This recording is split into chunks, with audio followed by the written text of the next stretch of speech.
다 같이 함께 합독합니다. 그러므로 형제들아, 주께서 강림하시기까지 길이 참으라. 보라, 농부가 땅에서 나는 귀한 열매를 바라고 길이 참아 이른 비와 늦은 비를 기다리라니, 너희도 길이 참고 마음을 굳건하게 하라. 주의 강림이 가까우니라. 형제들아, 서로 원망하지 말라. 그리하여야 심판을 면하리라. 보라, 심판주가 문 밖에 서 계시니라. 형제들아, 주의 이름으로 말한 선지자들을 고난과 오래 참음의 본으로 삼으라. 아멘.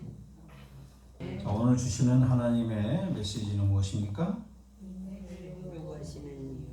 인내를 요구하시는 이유. 하나님은 우리에게 인내하라고 하십니다. 그런데 우리가 인내를 하는 것은 아주 어려워요. 어쩔 때는 인내하는 것이 고통스러우기까지 합니다. 그런데 우리 하나님은 우리에게 인내를 요구하십니다. 왜 인내를 요구하실까요? 하나님은 우리에게 평강을 주신다고 말씀하신데, 그와 동시에 우리에게 인내를 요구하고 계신다는 사실을 우리가 꼭 기억해야 되겠습니다. 마태복음 24장 13절 말씀 보게 됩니다. 그러나 끝까지 견디는 자는 구원을 얻으리라. 아멘. 끝까지 견뎌야 돼. 신앙생활 막 시작했다고 해서 끝나는 게 아니고, 주님이 부르시는 그날까지 우리가 끝까지 믿음을 지켜야 돼. 그래서 견딘다고 표현해요. 몸부림치는 거죠. 힘들지만 부딪히면서 그걸 이겨내는 그 견딤이 있어야 된다라는 겁니다. 여러분, 톨스토이 잘 아실 거예요. 톨스토이가 지금 재난의 원인이라는 책이 있어요. 거기를 보게 되면은요, 우리 사람들의 그 재난의 원인이 무엇인가에 대해서 설명을 하고 있어요. 담을 이렇게 마주하고 있는 이웃집이 있었어요. 근데 어느 날 이 집 아이가 보니까 자기 집 땅이 푸덕 하고 옆 집으로 날아가는 거예요. 그래서 그 집으로 싹 넘어가요. 그러더만 조금 있다만 꼬꼬댁 꼬꼬꼬 해. 그 소리는 하도 많이 들어서 알아. 뭐 할 때 하는 소리요? 알 낳을 때 하는 소리요. 그래서 그 이쪽 집 아이가, 닭집 아이가 그 건너집 아이에게 불러서 이야기를 합니다. 우리 닭이 너희 집으로 넘어갔는데 거기에 우리 닭이 알을 낳았으니까 그럼 좀 주라. 이렇게 이야기했어요. 진짜? 그러고 들어가고 검사를 조사를 해보니까 있었는지 없었는지, 얘는 와가지고 없다고 그래요. 내가 보니까 없다.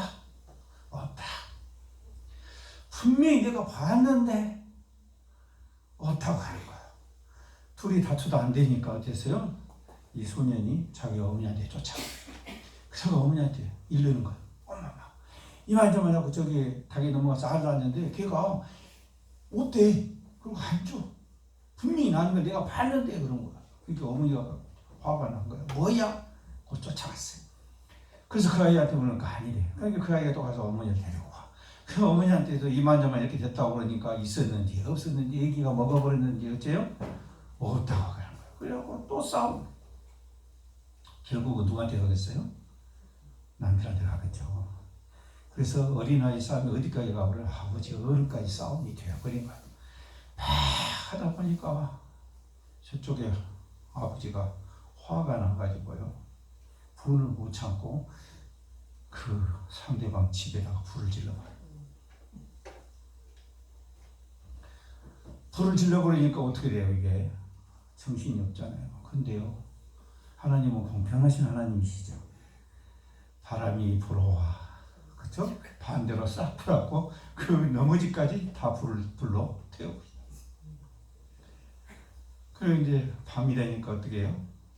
두 집 식구들이 안방에 앉아야 할 사람들이 땅바닥에 앉아갖고 하늘의 별을 쳐다보면서 한숨을 쉬는 거예요.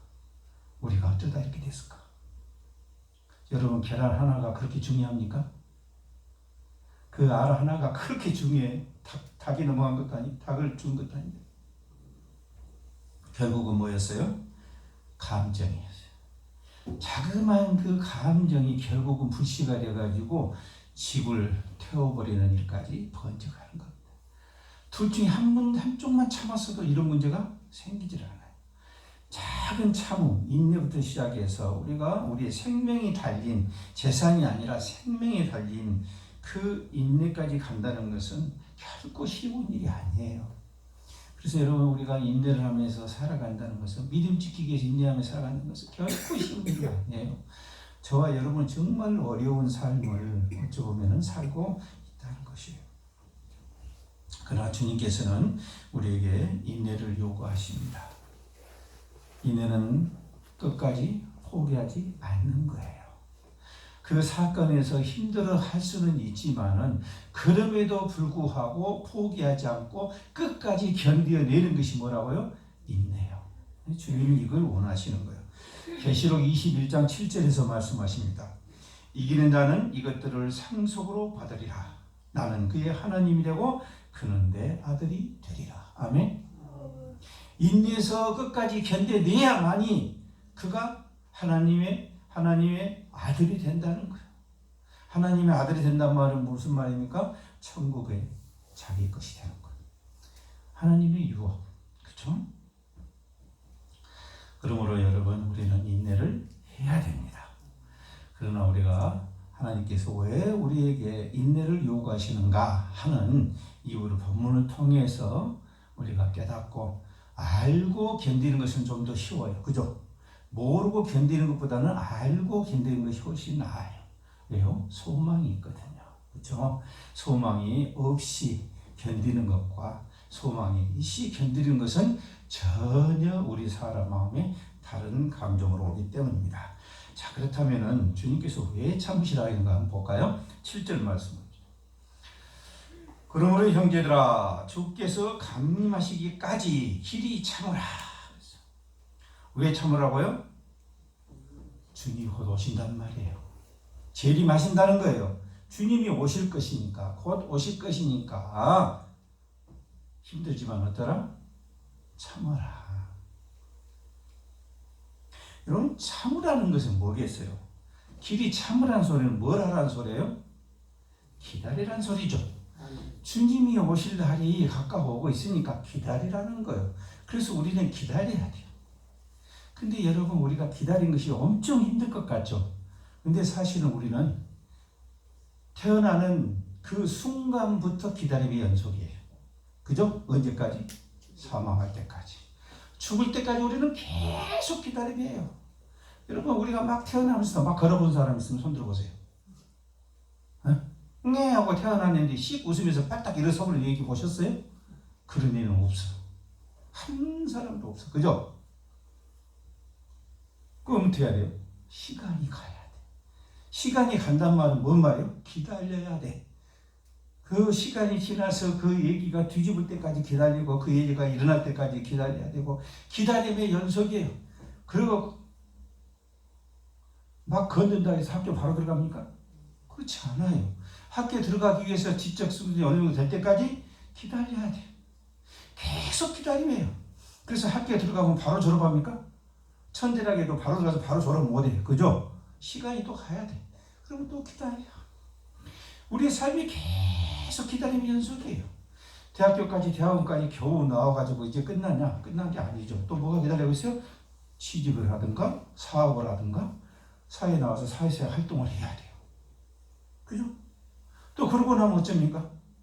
그걸로 끝납니까? 아니죠. 또 결혼해야 되잖아요.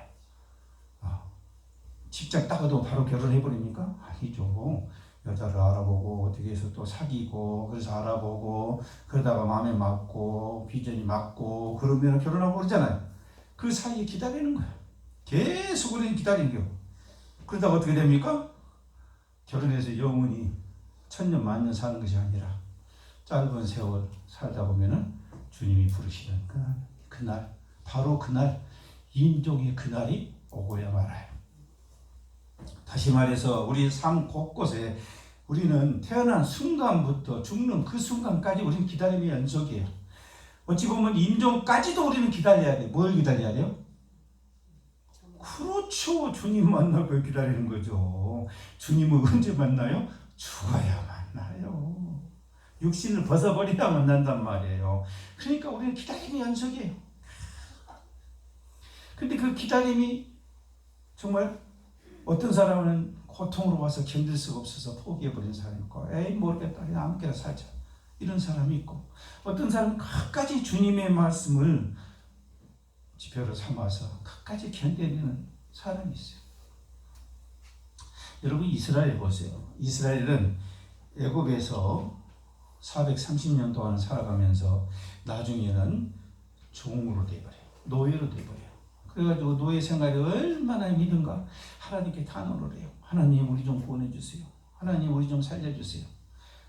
라고 하나님께 기도를 해요. 근데 하나님께서 그 기도 들으시고 바로 응답하십니까? 아니었어요. 또 시간이 기다려야 돼요. 여러분 기다려도요, 우리가 시간을 가지고 기다린 것하고 기약 없는 기다림하고 또 달라요. 그죠? 기약 없는 기다림은 정말로 힘들어요. 시간이 정해진 것은 그때까지라도 있으니까 버티잖아요. 근데 언제 될 줄을 모른다고, 이건 정말로 어려운 기다림이야. 근데 그런 기다림 가운데 드디어 하나님의 시기가 돼서 모세를 보내셔서 구원해냈어요. 그러면 어떻게 해야 돼요? 할렐루야. 믿음으로 순종을 했어야 됐어요. 근데 그들이 해야 못해요? 또 못해. 가나안 땅 앞에 가서 거기에서 주저앉아 버리는 거예요. 그래서 또 다시 이들은 얼마를 기다립니까? 또 다시 40년을 기다려요. 광야에서 40년 동안 기다리면서 한 세대는 죽어버립니다. 그죠? 하나님의 약속하신 가나안 땅에 들어가 보지도 못하고 들어가지도 못하는 것이 아니라 보지도 못하고 광야에서 죽어가는 거예요. 그런데 그 죽어가는 세대가 있는 반면에 또 어떤 세대가 있었어요? 들어가는 세대가 있었어요. 이 교차가 돼요. 그래서 우리 사람이 더 힘든 거예요. 이 우리 삶이 더 힘든 이유가 바로 그거예요. 전부 한 번에 다 같이 죽어버리고 다 같이 이러면 좋은데 그게 아니라는 거예요. 그렇죠? 예수님께서는 농부의 비유를 많이 들어서 설명을 하세요. 그것은 그만큼 예수님의 설교 대상자가 농부가 많았다는 뜻이에요. 그렇죠? 그래서 농부의 비유를 많이 들어서 설명을 하는데, 농부가 씨를 뿌리고 열매가 맺히기까지 기다리는 것은 뭐 때문에 그래요? 그렇죠. 결과물이, 수확물이 있을 것이라는 그 믿음 때문에 기다리는 거예요. 만약에 이게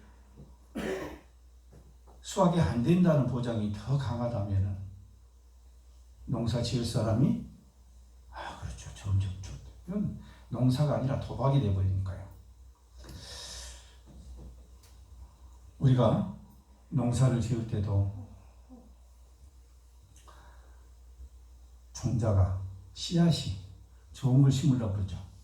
병충해에 강하고, 그렇죠? 달고 맛있고 그런 것을 골라요. 그래서 아주 좋은 종자를 구했어요. 그래서 심었어요. 그래서 그 다음날 싹이 나고 그 다음날 열매가 맺혀요? 아무리 종자가 좋아도 그런 종자는 없어요. 그럼 어떻게 해야 돼요? 그렇죠. 기다려야 돼요. 그마저도 기다려야 돼요. 우리 신앙생활도 마찬가지예요. 신앙생활도 기다려야 돼요. 시기와 때가 있어요. 그러나 정말로 중요한 것은요, 7절 후반절 말씀이에요. 농부가 땅에서 나는 귀한 열매를 바라고 길이 참아 그랬어요. 길이 참아 뭘 기다린다고요? 이른 비와 늦은 비를 기다리라니 그랬어요. 이른 비와 늦은 비를 기다린대요. 이른 비와 늦은 비를 누가 주시는 겁니까? 하나님이에요. 때에 따라 비가 오지 않으면 아무 소용없어요. 자, 이 이스라엘은 주된 농사가 뭐였어요? 보리하고 밀이었어요. 그래서 우리가 몇 주 전 뒤라고 하죠? 보리하고 밀이었어요. 보리하고 밀은 봄에 심습니까? 가을에 심습니까? 네? 우리나라는 뭐 봄에도 심은가요? 그렇죠. 가을에 심어요. 그래서 가을에 비가 와야 돼. 가을에. 이게 이른 비예요. 이 비가 와야 곡식을 심을 수가 있어요. 거기는 각박한 땅이기 때문에 비가 와서 그 조성을 해주지 않으면 심을 수 없어요. 또 늦은 비는 언제 와야 돼요? 수학적 풍창이에요. 그때 또 와야 이것이 성장을 잘 해서 마지막에 맺힐 때 잘 맺죠. 근데 그때 강물을 보면 어떻게 돼요? 그런데 비가 언제 올지 정확하게 아는 사람 있어요? 아무도 없어. 그건 누구만이 알아? 하나님만이 알아. 그분만이 알아. 우리는 알 수가 없어. 그러나 하나님께서 이른 비와 늦은 비를 약속하셨어요? 안 하셨어요? 하셨어요. 그러고 살아보니까 그렇게 내렸어? 안 내렸어요? 내렸어요. 그래서 그걸 자기들이 체험했기 때문에 믿어요? 안 믿어요? 믿어. 그러나 마음 한 구석에는 뭐가 있어요? 불안해. 왜? 만약에 그 시기에 벗어나서 비가 온다든가 하면 안 되죠. 딱 그 시기에 와야 되죠. 이게 불안. 여러분 신앙에도 마찬가지입니다. 농부와 똑같아요. 신앙도 마찬가지예요. 여러분 신앙도 내가 열심히 한다고 해서 되는 게 아니에요. 농부가 씨앗 갖다 뿌리고 열심히 농약 치고 한다고 해서 되는 문제가 아니에요. 뭐가 있어야 돼요? 하나님 은혜가 들어가요. 내 따라 비가 내려주시고 또 햇빛도 적당하게 찌게 해주시고 이것은 우리가 어떻게 할 수 있는 문제 아니에요? 할 수 없는 문제. 이건 하나님만이 하실 수 있는 문제. 그래서 은혜가 있어야 된다고요. 우리 신앙생활도 마찬가지예요. 우리 신앙생활도 성령님이 함께 하시고 성령님 우리를 만져주시는 은혜가 없어서는 성숙할 수가 없어요. 신앙의 결과가 나올 수가 없어요. 여기서 말하는 본문에서 말하는 귀한 열매가 맺을 수가 없다는 거예요. 그래서 여러분 우리가 신앙생활하면서 가장 우리가 간절히 바라야 될 것이 뭐예요? 성령님의 은혜예요.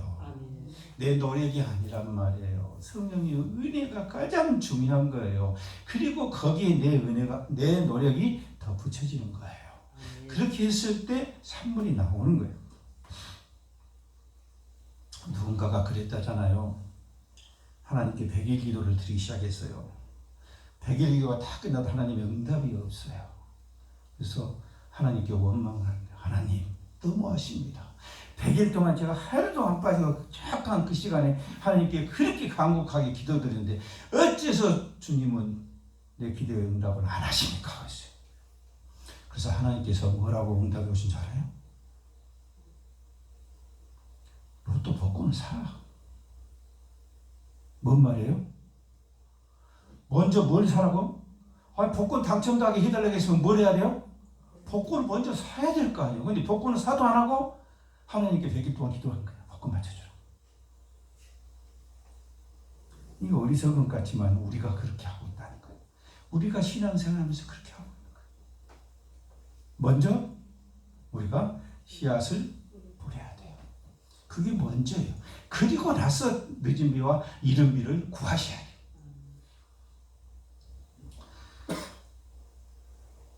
오늘 인내를 요구하시는 이유는 다른 것이 아닙니다. 주님이 재림하시기 때문에 그래요. 주님이 곧 오세요. 주님 오시기 전에 내가 먼저 주면 어떻게 돼요? 먼저 올라가서 만나요. 그죠? 그래서 우리는 주님을 만날 것을, 주님이 재림할 것이 확실해요. 그렇기 때문에 우리가 이 세상에서 조금 어려운 일이 있다 할지라도 어떻게 해야 돼요? 기다려야 돼요. 인내해야 돼요. 자, 두 번째 8절 말씀 보세요. 너희도 길이 참고 마음을 굳건하게 하라. 주의 강림이 가까우니라. 무슨 말씀이에요? 주님이 분명히 오셔. 그런데 그 주님 오실 날이 언제라고? 가까워져 오고 있다는 거예요. 먼 시간이 아니라 점점 가까이 오고 있어요. 지구적인 종말뿐만이 아니라 우리 인생의 종말도 마찬가지예요. 그렇죠? 저와 여러분은 하룻밤만 자고 나면 그만큼 어때요? 주님께 갈 날이 가까워지는 거예요. 멀어지는 게 아니야. 점점 가까워. 주님 만날 날이 가까우니까 어떻게 해야 돼요? 더 참아야 돼요. 지금까지 참았는데 마지막을 못 참으면 돼야 안 돼요? 안 돼요. 주님 만날 그날까지 참아야 돼요. 근데 기다림이라는 것은 결코 쉽지가 않아요. 그 기다림이 끝까지 가려면 어떻게 해야 돼요? 믿음의 확신이 있어야 돼요. 믿음의 확신이 있어야 돼요. 하나님께서 이스라엘 백성에게 약속하셨어요. 너희가 내 말에 순종하여서 순종하면은 어떻게 하신다고 그랬어요? 이른 비와 늦은 비를 주신다고 그랬어요. 또 직접 해보니까 하나님이 그렇게 해주셨어. 그래서 거기에 대한 믿음이 있는 거예요. 하나님의 은혜에 대한 믿음이 있는 거예요. 여러분 마찬가지입니다. 기다림도요. 그 믿음의 확신이 있어야 기다리는 거예요. 그렇지가 못하면 흔들려요. 비가 늦게 와고 그러면 이거 하나님 약속인데 안 지키시면 아니요. 그래가지고 많이 흉년이 들고 이렇게 해가지고 농작이 바랬다고 생각을 해봐요. 그러면 그 다음에 어쩌겠어요? 믿음으로 씨를 뿌릴 수 있겠어요? 불안하면서 씨를 뿌리겠어요? 그렇죠. 불안하죠. 왜요? 지금 체험했잖아요. 그래서 흔들리는 거예요. 그래서 우리에게 고난과 핍박이 오면 흔들리는 거예요. 이게 아닌데 흔들리는 거예요. 그러나 하나님께서는 우리에게 믿음을 끝까지 지키기를 원하세요. 여러분 우리가 불안하게 되면 자연적으로 의심이 들어와요. 그 의심은 뭡니까? 하나님 말씀에 대한 의심이 들어와요. 그 의심이 들어오게 되면 그 의심의 대응과 점점 자라나요. 그것도 똑같아요. 우리 마음속에 뿌려지기만 하면 자라나요. 그것이 긍정이 됐든 부정이 됐든 밭은 뿌린 대로 싹이 나요. 뭘 뿌렸냐에 따라서. 그래서 우리가 의심을 갖다 뿌려오게 되면 그 의심이 점점 자라면서 우리가 하나님과 우리의 관계에 대해서 흔들려 버립니다. 다시 말해서 우리 정체성의 혼란이 와버려요. 정체성의 혼란이 와버리게 되면 우리 마음이 혼란스러워져 버려요. 그래서 방황을 해요. 그래서 믿는 사람들도 방황한 사람들이 많다고 그러죠. 예수 믿습니까? 그러면 지금 방학 중이에요. 그러신 분 있어요. 그 전도하다 보면 진짜 그런 사람들이 있어요. 어떻게 방학한다는 소리는 들어가지고. 방학한다는 말은 무슨 말이에요? 지금 교회는 안 나가고 있지만은 마음속으로는 어쩐다? 하나님은 믿는다 이 말이에요. 하나님 믿고 있는데 지금 교회에 지금 안 나가고 있습니다. 그 말을 차마 말하기 뭐하니까 방학했습니다. 자, 이런 일들이 생겨난다는 거예요. 그리고 결국은 그런 일로 인해서 우리가 세상에 대해서 마음의 상처를 입게 됩니다. 마음의 상처를 입게 되면은 우리의 마음에서는 믿음이 서서히 사라져버려요. 그래서 우리 주위에 믿음의 생활을 같이 했던 사람들이 중도에 포기하고 돌아간 사람들이 있어요? 없어요? 없어야 되는데 있다는 거예요. 그게 현실이에요. 바울 사도 옆에도 있었잖아요. 믿음을 잃어버린 거예요. 그건 뭡니까? 바로 기다리다 지쳐버린 거예요. 자, 여러분, 그래서 우리는 기다림에 있어서는 내 의지만 갖고 된다, 안 된다? 안 된다는 거예요. 하나님의 은혜가 결정적으로 필요해요. 성령님의 은혜가 결정적으로 필요하다고요. 그래서 여러분, 우리는 신앙생활을요, 성령님의 의지에서 해야 돼요. 그분의 도우시고 그분의 능력을 우리가 하려고 해야 돼요. 그렇지 못하면 어떤 일이 날까요? 마태복음 28장 17절 보게 되면요, 예수를 배웠고 경배하나 아직도 의심하는 사람들이 있더라고요. 생각을 해보세요. 예수님의 제자들이요, 예수님이 다시 살아나셔가지고요, 예수님을 만나보고요, 그분한테 경배를 해 주셔 하고 경배하면서도 어쩌더라? 마음속에 그래도 의심이 있다는 거예요.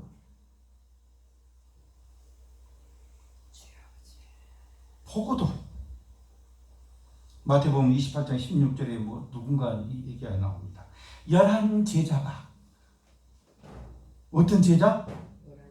예수님이 직접 뽑은 제자들이에요. 그 11 제자 중에서, 다 그렇다는 건 아니죠, 중에서, 그것도 예수님께서 갈릴리 어디 산으로 오라고 그랬잖아요. 그걸 정했게 주니까 그 산까지 와서 거기서 예수님을 보고 예수님께 경배하면서도 마음속으로 뭐가 있다? 진짜야? 의심이 생긴 거예요. 왜요? 그런 일은 한 번도 듣도 보도 못했거든. 그 사건이 지금 자기들 앞에 이루어져 버린 거예요. 죽은 사람이 분명히 십자가에 달려서 죽으시고 창에 찔려서 피 물을 다 쏟아지는 걸 봤는데 그분이 어떻게 사흘 만에 다시 살아날 수 있냐는 거예요. 그런 일은 들어보지도 못했어요. 근데 그분이 다시 살아나셔가지고 부활하셔가지고 어디 산으로 올 테니까 거기 오너라 하셨단 말이에요. 그리고 가서 보니까 진짜로 계신 거예요. 그래서 주여 하고 경배를 하지만은 마음속으로 진짜일까? 아니 귀신일까? 이러고.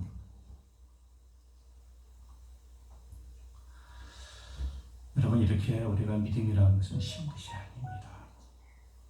그 믿음이 어떤 믿음에 따라서 우리가 기다림을 끝까지 인내할 수가 있고 못하고 이런 결과가 나옵니다. 그래서 야고보서 1장 6절에서 사도가 말씀합니다. 오직 믿음으로 구하고 조금도 의심하지 말라고 했어요.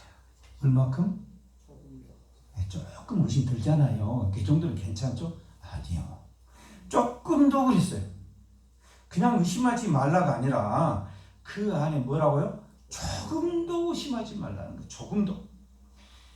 왜요? 의심하는 자는 마치 바람에 밀려 요동하는 바람 물결 같으니 이리 갔다 저리 갔다 믿음이 좋았다가 식었다가 그랬다가 못했다가 정하질 않아. 그래서 여러분 의심하지 않는 것은 우리가 안 하려고 해서 하는 것이 아닙니다. 그렇죠? 우리가 두려워하지 않고 담대한다 하지만요 밀려오는 것은 어쩔 수 없어요. 그죠? 밀려오는 것은. 여러분 공동묘지 밤에 지나가면서요 마음이 평안한 사람 그 사람이 좀 이상한 사람이죠. 정상적인 사람이라면 어때야 돼요?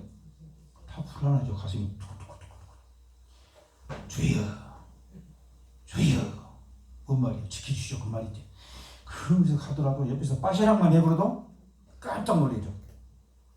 두려워. 우리는 연약한 육신이기 때문에 그렇게 두려움이 들어온 것은 어쩔 수가 없어.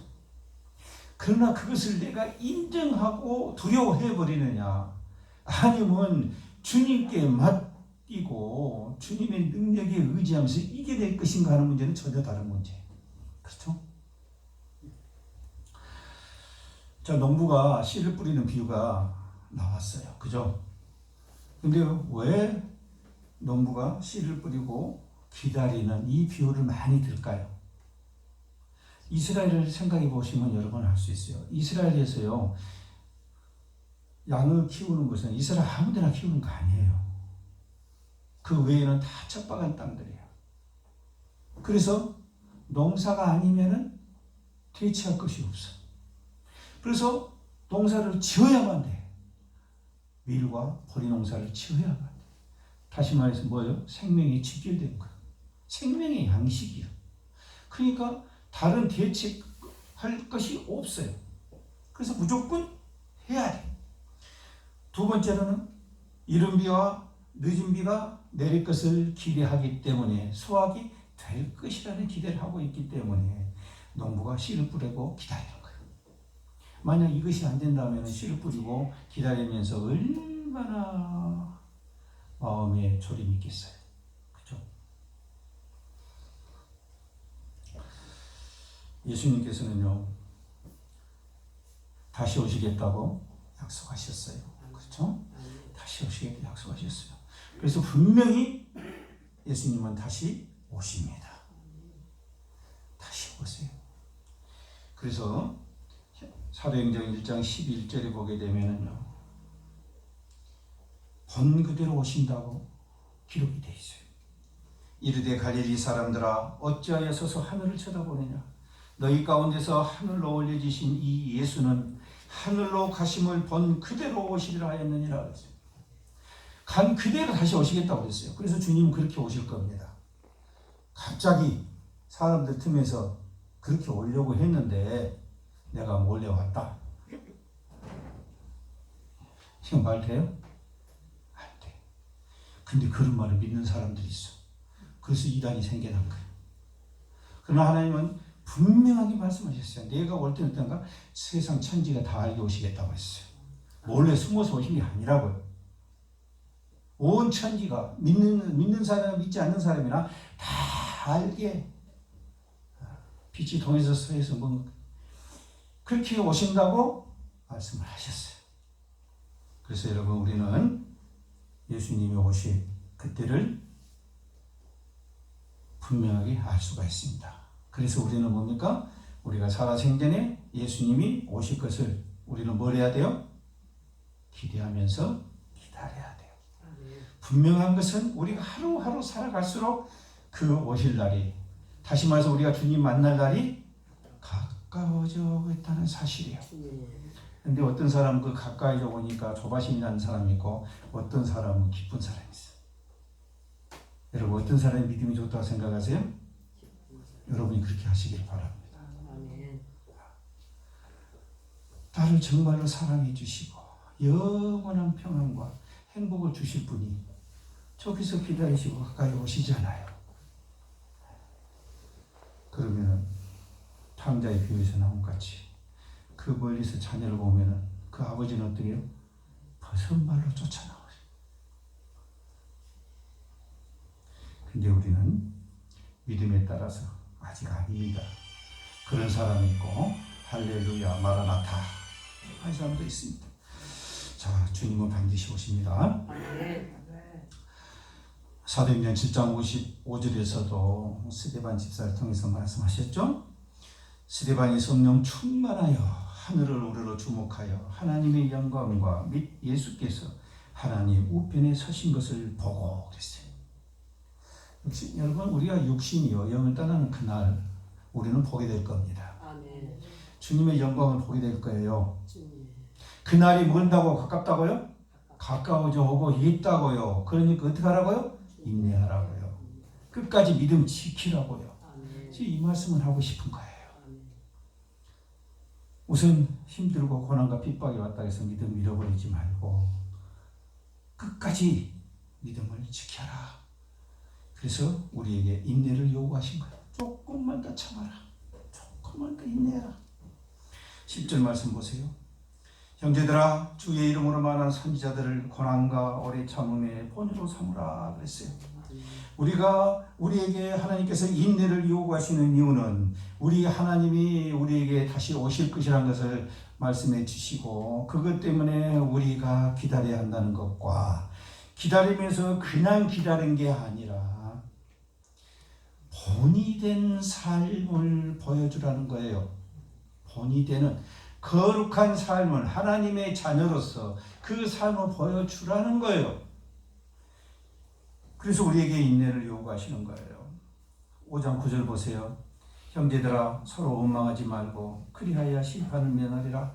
보라 심판주가 문 밖에 서 계시느니라. 아멘. 원망하지 말래요. 예수님께서는 서로 원망하라고 그랬어요? 서로 사랑하라고 그랬어요?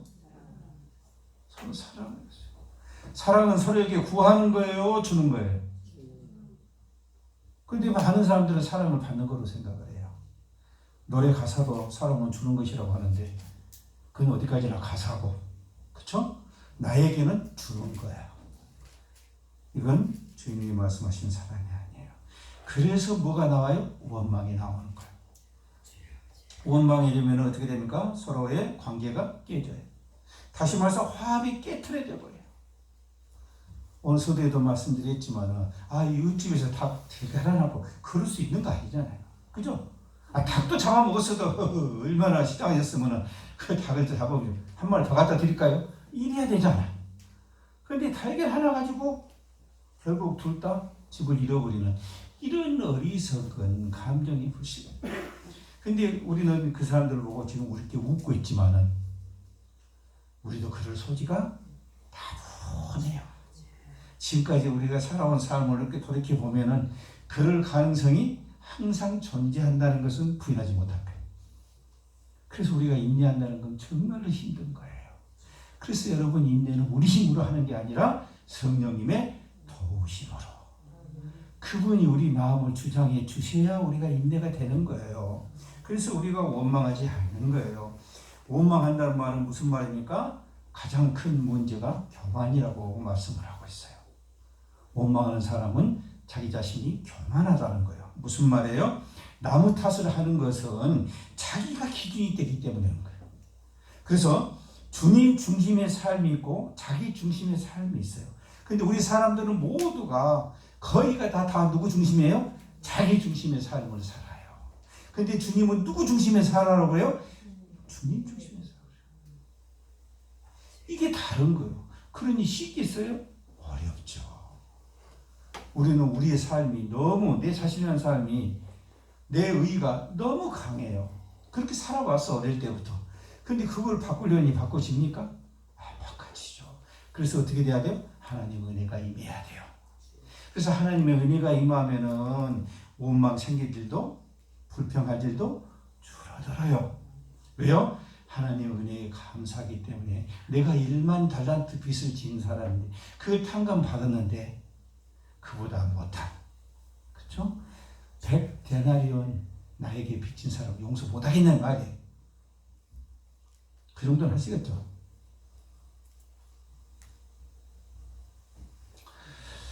여러분, 말은 쉬워요. 그러나 자기 의로 사는 삶을 주님의 의로 살아간다는 것은 여러분 결코 쉽지가 않습니다. 제가 이번에 들은 이야기인데요. 80 조금 못했어요.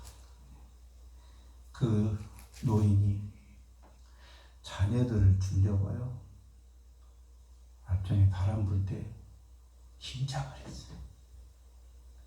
그래갖고 자녀들한테 다 김장해서 보내고 집에 들어와서 방 안에 들어가서 쓰러져 버렸어요.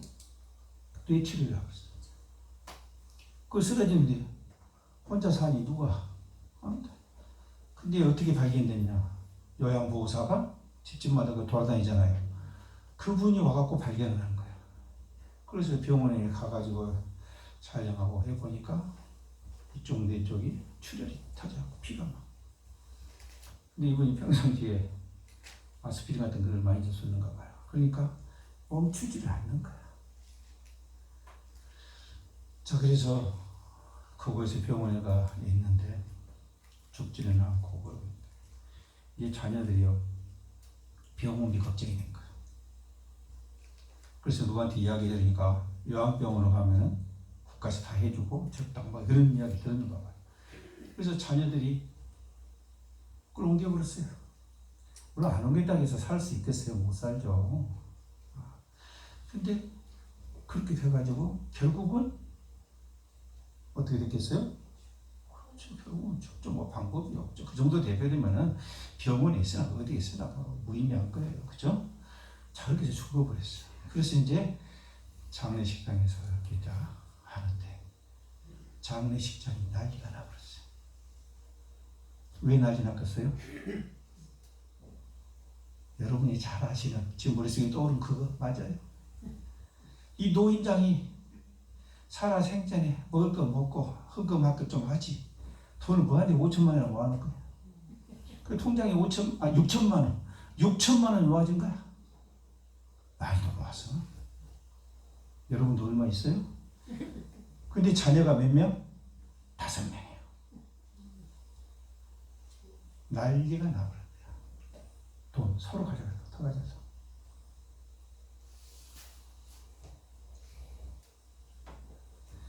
여러분, 화합한다는 것은 결코 쉬운 일이 아니에요. 인내한다는 거 결코 쉬운 일이 아니에요. 서로 원망하지 말라는 거예요. 형제들 간에 서로 원망하면 돼요? 안 돼요? 안 돼요. 그래서 주님께서 뭐라고 하세요? 서로 사랑하라고 그랬잖아요. 사랑은 뭡니까? 공유를 베푸는 거죠. 상대를 용납하는 것이죠. 주는 거죠.